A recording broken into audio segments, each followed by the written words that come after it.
Right. Good afternoon and welcome to the Cast London show here on Red599.com. And my special guest is a veteran of the music industry, one of Sir Coxsone's brethren, the man Eddie Capone. And what we're going to be doing for the Red599 audience around the world is explain how we see culture moving around the world in the next few years.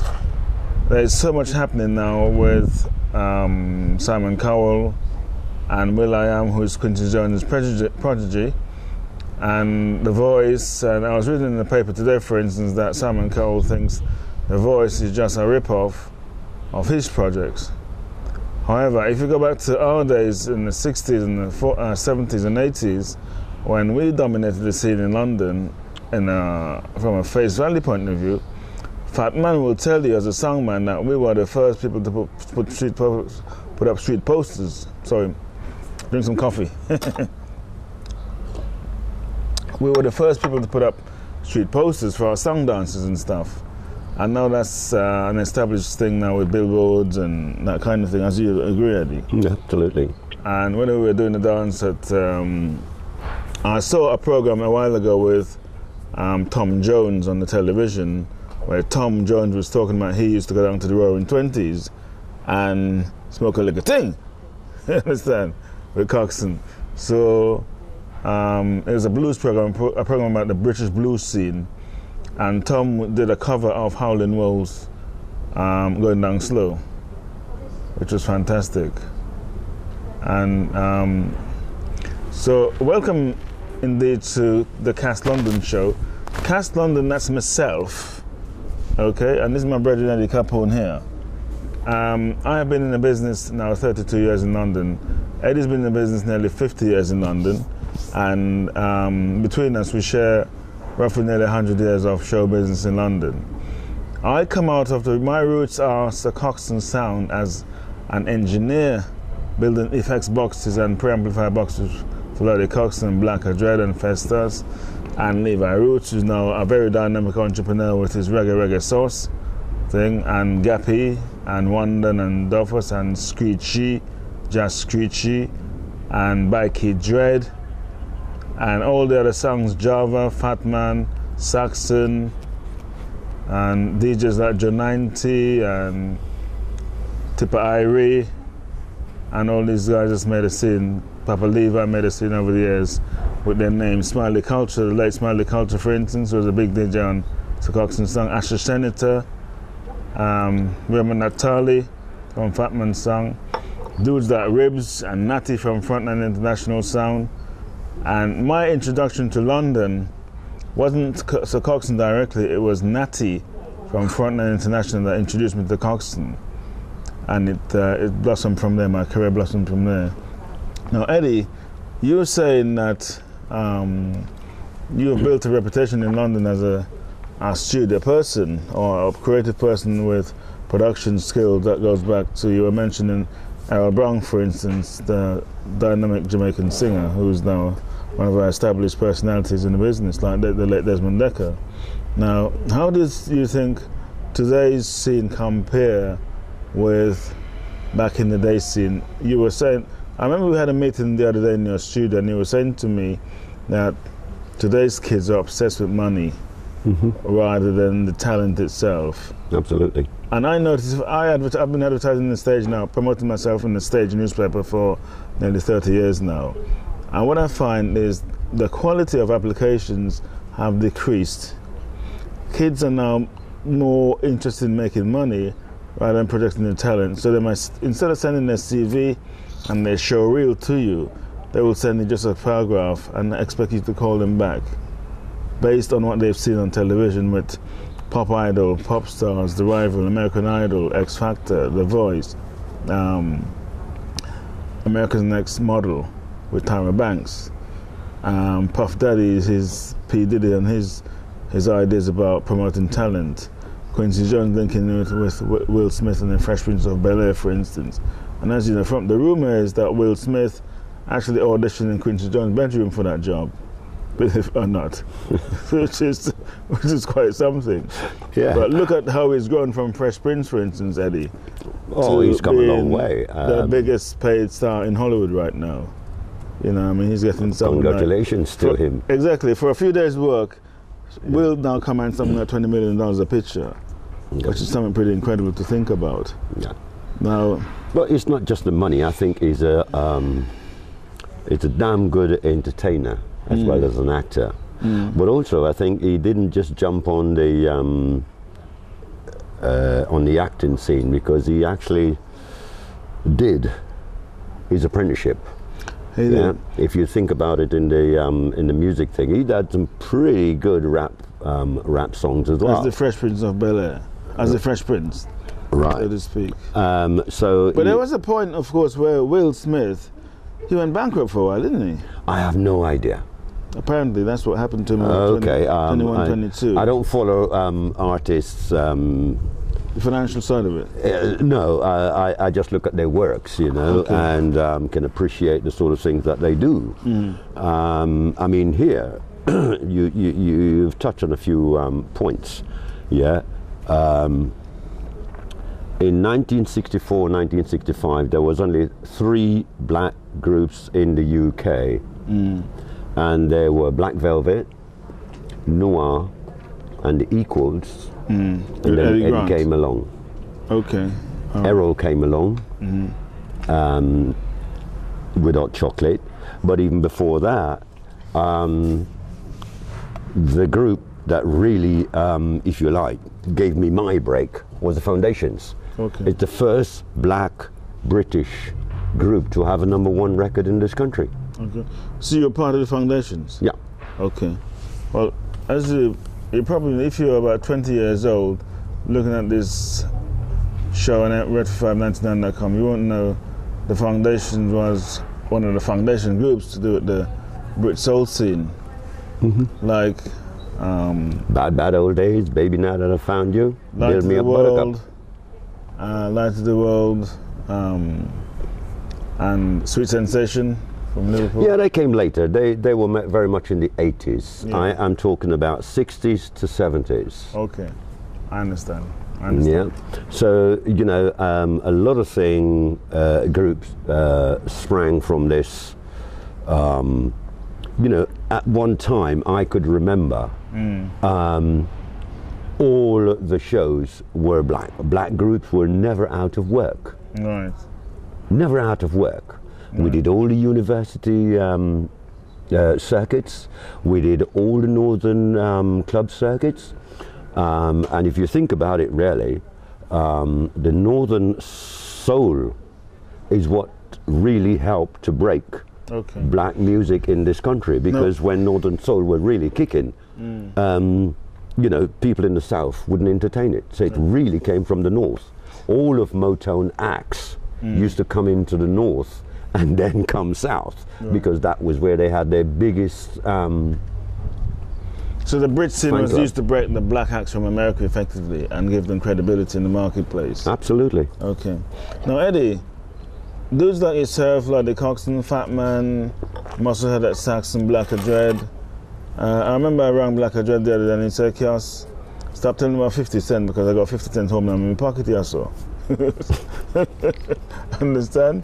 So, Dread, for instance, who discovered Frankie Paul, the singer Frankie Paul, who's a very dynamic singer, one of the late Sugar Minot's best friend, is a very dynamic personality. But people like us are often compared to the LA and Babyface of this world and Quincy Jones of this world, people like us that shape the scene.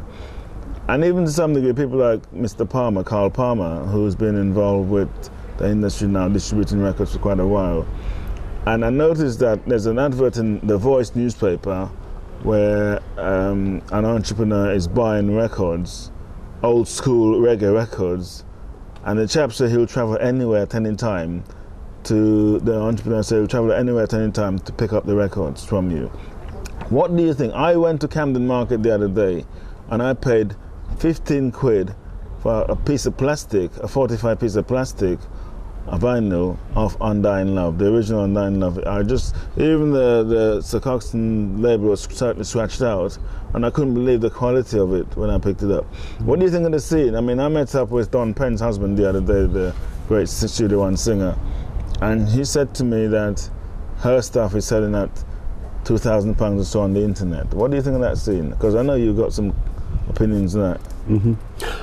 Well, I think it's another way that the market is going now, and I think a lot of the things that came out in the 60s and 70s, the younger generation are really sorting that out big time because they want to be a part of it. They hear a lot of things from their parents, and therefore they're really trying to plug into those days, if you like.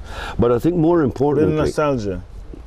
I think it's more than nostalgia, because if you look at the kind of production that that's coming out now, it's very much a mixture of old school and new school. Okay. Yeah, because what old school tend to have a lot of is melodies, good lyrics, good arrangements. Right.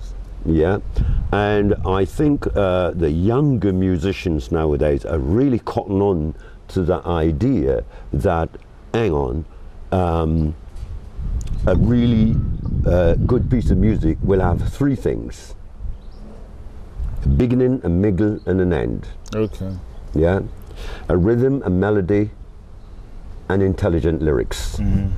Yeah, and I think we're gradually moving back to that, and I think it's only obvious, and that, you know, you can only do bubblegum music for so long, then you have to come back with some decent substance. Okay. And I think that took a really... That's an interesting angle, because the reggae music scene, I have this expression called jam fican, which is where we are now with...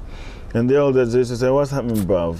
Now, the average young person speaks like a black person. Down where I lived, how long here in New Cross, Deptford, Greenwich Way, is a jerk chicken shop, and most of its customers seem to be white people. Okay? Indicating that the whole Caribbean culture has morphed into British culture in such a way. If you take Levi Roots sauce, I saw Levi Roots tying up with Kentucky Fried Chicken the other day, for instance.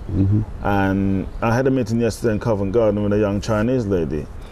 A beautiful girl, looks a bit like Lucy Liu. Her name is Lucy, funny enough. Yeah. And Lucy said to me, one of the things us Chinese people like is to be associated with Afro beings. The Chinese call us Afro people. And it's probably one of the reasons why the Chinese are so active in Africa. They like being amongst they see black people as their historical brethren and ancestry, and they like associating with us. I think that's one of the reasons why China is pumping so much money into Africa. But let's not sidetrack basically into the political side of life. Yeah, it's interesting that you said how much Caribbean stuff is integrating into British culture. It's been going on for a long time. When you talk about the 20s, yeah, I used to go there. But at the time when I was going there, the person who I knew who was the don for that is Count Sacco. The good Count Sacco. Right. You know, he moved from the 20s to the Q Club. Yeah. And he literally took all his audience with him and really opened it up to a whole new audience. It's funny you mentioned that, from because the Beatles, Tom Jones, you name them. Rod Stewart. You name them. Because Rod Stewart actually played on that My Bro Lollipop track, didn't he? He was a harmonica player on the My Bro Lollipop. The Millie track, My Bro Lollipop. Yep. A lot of people don't know the harmonica on that track is actually Rod Stewart playing the harmonica, which is pretty amazing when you think about it. And funny enough, you're on touching Count Sacco. I plan at the Grosvenor House later this year to start a jazz monthly called Jazz on Park Lane. I know Jay-Z is planning to bring over his club. Jay-Z's launching a new club called the 4040 Club, his New York club, bringing it here. Well, I've already approached the Grosvenor House Park Lane to start a jazz evening there once a month, starting in September this year. Okay. September coming up. It's for the movers and shakers and people that's been there, seen and done it. But you're playing jazz plastic. or jazz CDs, because most of the jazz bands now are they're 6 foot under in a serious way, although they can hear us in heaven. Yeah. Yeah, I mean, music will never die because there'll always be someone to pick up the banner and run with it. And I think it's one of the things that when you are in this particular career of music or film, whichever side you're on, whether it's producing, writing, or performing, it's about creativity. And my experience and knowledge to a lot of the people that I've been fortunate to, my peers in particular, who I know, are really there for the creativity side of things. It's not about the money. Yeah, it's about stretching themselves in terms of creativity. Yeah, and I think one of the great recipient of this for me actually is Michael Jackson, because what he has done, irrespective of what you may think of some of the hideous things that he's done to himself, for me it was part of his creativity, and he take it personally. Yeah, it's not just the music, but his whole image, his entire image is based around creativity. And what he's done is go where nobody else dared to go. Yeah, pushed the he's pushed the envelope really wide, So it's about the personal inside. What do you want to give to the world? What do you have to say to the world? It's not about what the world owe me something and therefore I'm entitled to X amount, unless you are saying something to people. And this is where, making a statement. Yeah, it is a statement, because some people express themselves by writing a book. Some people express themselves in many different ways. Musicians and writers, express themselves through that art form. Okay. Yeah, like back in the days, just to finish something, back in the days, when we were recording, you would have a producer, an arranger, and an engineer, and an artist. Yeah, so, and the writer is always the key to that. So you have individual expertise bringing their talent to the table. It's not about, one individual want to be head chef, cook and bottle washer. Yeah, and it got to the point where everybody said, well, I don't want to pay an arranger any money, I'll arrange it myself. I don't want to pay a producer any money, so I'll produce it myself. Okay. I don't want to have a writer to pay him any money, I want to write myself. So therefore I will collect all of those revenues myself, and it's based on greed. Got nothing to do with creativity. And I'm not saying some people haven't got away with it, some people are very good at it. Some people are lousy at it. Yeah, but if you take producer, I mean, I call myself a film, television, music producer, having not produced that much music or not much television or not much film, but in terms of how I see a producer's function, I remember I had a meeting the other day in Soho with the producer for Scandal, the movie Scandal, which starred Leon Herbert, who starred as Lucky Gordon. The guy, a gentleman called Steve Woolley, and Steve comes out of that scene with Harvey Weinstein and Miramax Pictures and Walt Disney and Paramount Pictures and these big studios, and he's the leading Brit producer in the UK for British films, along with the guys from Working Title Films. Now he said to me, Cass, you remind me of an ad man who normally runs an advertising agency. And I said, Steve, I said to him, Steve, that's a tremendous compliment. Thank you very much. So you mean I'm ahead of Saatchi & Saatchi? So he said, yeah. And then as we left the meeting, he went out. Nearly walked out with the script. I said, give him that script back. Because this is a script for the Black Chamber, and Leon started to laugh. Now, if you take where we are now, you're talking about touching on producers, and you look at the production base and the production skills of, if you take, say, Simon Cowell now, you come back to the whole idea of Pop Idol, be off today, and we take, say, American Idol, X Factor, The Voice on the BBC. Simon classes himself as a producer, okay? A man with an ear for the sound of The Voice.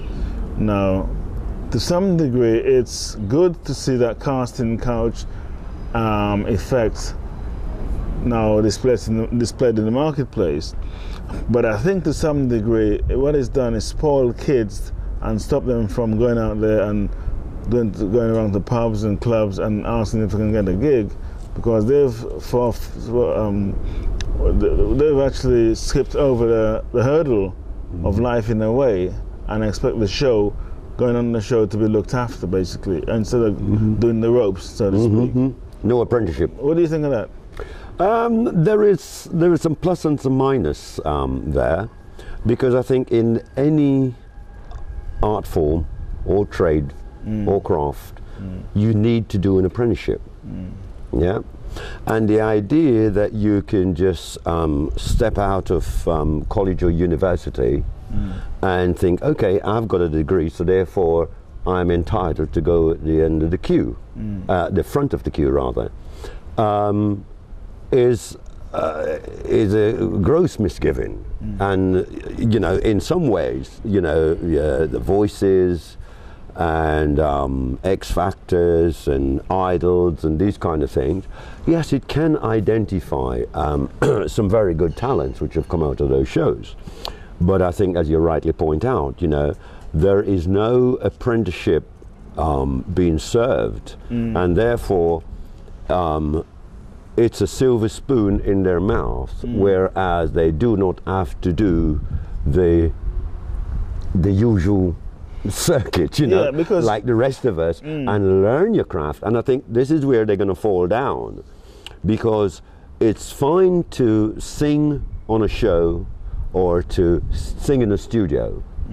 When you have to go on a tour, the stress will start to really take hold, and the cracks will start to appear. So you can burn out quickly. Oh, absolutely. You know, we've seen it over the last 12, 15 years. You know, the one-hit wonders. Because if they come up with one good idea, but there's nothing in the tank. Nothing. They run out of gas. Completely run out of gas. That's pretty incredible, because when you look at entertainment, you have to look at entertainment, I think anyway. I was reading a book the other day called The Jazz Revolution, which is about the jazz scene, okay? A well-researched book where a lady she was doing a PhD in musicology, and she went and set out to publish the book about the jazz scene. And strangely enough, one of the passages in the scene, in the book, was a black trumpeter, a black saxophonist, who said he didn't, at the birth of recording, this was about 1912, 1915, when the gramophone was a new gadget. A black musician said he didn't want his music recorded because it would take the edge off what he was trying to do. And the white entrepreneur that owned the recording studio with the cutting press and everything else approached him to put his music on the acetate, and he refused to do so. And what happened was the white musician then turned around to a white band, and they became the first band to record a jazz record. So the first band to record a jazz record was actually a white band, rather than no, this is like research and subject to being there, seeing there, and witnessing what happened. But as far as the book is concerned, that's what she said happened. Well, there are other people who would contradict that, because Dizzy happens to be, and it's in film, him discussing it, and the very first producer to take Dizzy into the recording studio before anybody else was Dizzy Gillespie. And it was quite an interesting thing, because what this producer said was that it was a nightmare trying to get jazz into the recording studio, because the all they were doing were classical kind of stuff, you know. And when jazz came about, it's sort of like, what the hell is this mumbo jumbo, right? They could not understand the improvisation and interpretation of jazz music, and therefore they had to go to New York. Yeah, and the very first jazz gig were played at the Carnegie Hall, and that was Dizzy Gillespie. Okay, okay. I mean, the scene is so I've got big some very good jazz videos of people. I know the BBC did a series on the history of jazz a while ago, and I stayed up every night taping it for 3 weeks. And I remember Stanley Crouch, the jazz fan, black jazz fan, the guy called Stanley Crouch. Stanley looks a bit like CeeLo Green. It's that kind of look, what they call a black, big black look kind of thing. And he was saying in the article that Ahmet Ertegun, behind Atlantic Records, is one of the sharpest men in New York City. Now, Ahmet, if you think of Ahmet Ertegun, he's dead now, of course. Yeah.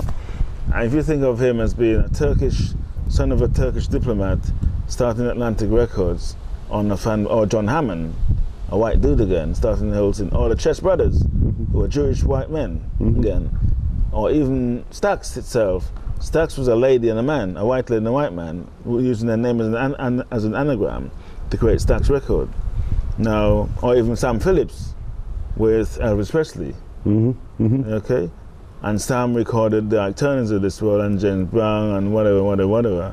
So the scene has come out of, in my opinion anyway, this scene that we're all making so much money from, that's morphed over into internet websites and social networking sites and the iPads and the iPods. And if you go on the train now and you look on the train and to see how people are so obsessed with these gadgets here, you'll be surprised, isn't it? You notice your son is doing the same thing, your daughter's doing the same thing. They go on before they get home, they're on the computer and they download the music, and it's like a whole new world completely.